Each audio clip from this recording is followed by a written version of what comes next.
ఓం సాయిరామ్. వేదిక ముందున్న పెద్దలందరికీ, శ్రీరామ్ సార్కి వినమ్ర ప్రణామాలు అర్పిస్తూ 5 నిమిషాలు ఆల్రెడీ ఇందాక మీ అందరితో మాట్లాడేశాను. మళ్ళీ కొత్తగా మాట్లాడాలంటే అది రాజేంద్ర కుమార్ గారు మాట్లాడిన తర్వాత కష్టమైన పని. ఫస్ట్ థింగ్స్ ఫస్ట్, ఇలాంటి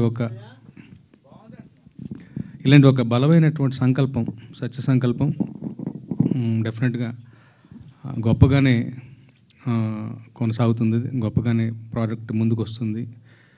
బాబా గారి యొక్క ప్రేమ సందేశం మరింతమందికి ఈ సినిమా మూలకంగా తప్పకుండా చేరి తీరుతుంది. సంకల్పం అంత గొప్పది. ముఖ్యంగా గిరీష్ కృష్ణమూర్తి గారికి వాళ్ళు ఇక్కడ ఉంటే బాగుండేది. వారి యొక్క సంకల్పానికి ప్రణామాలు.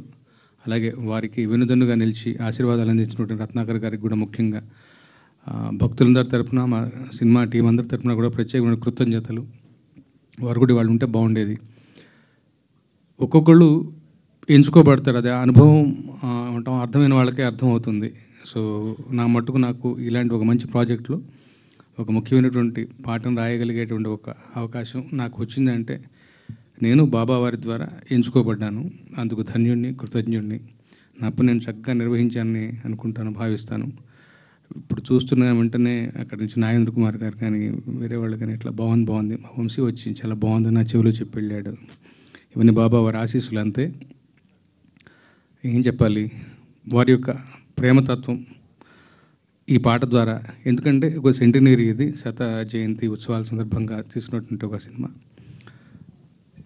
కొత్త జనరేషన్కి బాబా గారి గురించి మరింత తెలియాలి. తెలిసిన వాళ్ళు ఎలాగూ బాబావారి సేవలో, బాబావారి యొక్క దీంట్లో ఉంటారు, ఎలాగూ తెలియని మరికొంతమందికి తెలియజెప్పి బాబా గారి యొక్క కరుణా వలయంలోకి వారిని తీసుకొచ్చేలాగా ఈ సినిమా ఉపయోగపడుతుందని బలంగా భావిస్తూ, ఆకాంక్షిస్తూ మరొక మారు ఈ సదవకాశానికి, ఈ సద్భాగ్యానికి కృతజ్ఞుడిని. Thank you so much.